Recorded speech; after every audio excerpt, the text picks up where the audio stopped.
So, backstroke arms. Now, backstroke arms, it's more to do with shoulder mobility and just getting some movement in the shoulders. But it also has to do with rib connection so that the spine is not arching. So you're using your core muscles to stabilize what's going on around the body. So Paul's going to start doing some backstroke arms. Any way you want. No, that's not. Oh. So, depending on how stiff you are in the shoulder, ideally you want to have your elbows in your peripheral vision. If you take the arm too far back, it might start pushing the rib cage up.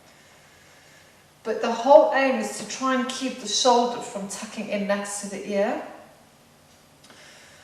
So Paul's in his neutral pelvis. He's got his belly button drawn in and the body is stable. So take your time with this. Often people want to flap so quickly, but you want to have complete stability around the body. So think of a Barbie doll. Her arms and her legs move separately. It's the same kind of thing. So if you just do one bowed one for me. So arch the back. So what happens sometimes is people don't keep this connection. So the rib opens. So if you think of this area between the rib and the hip, so what we mean by rib closure is that the ribs drop down and you close off this gap. So it's very important to keep that connection even while you're doing something like backstroke arms, because it's going to stop the back from arching. So if you do a few more good ones again. He's very good, isn't he? Because I taught him.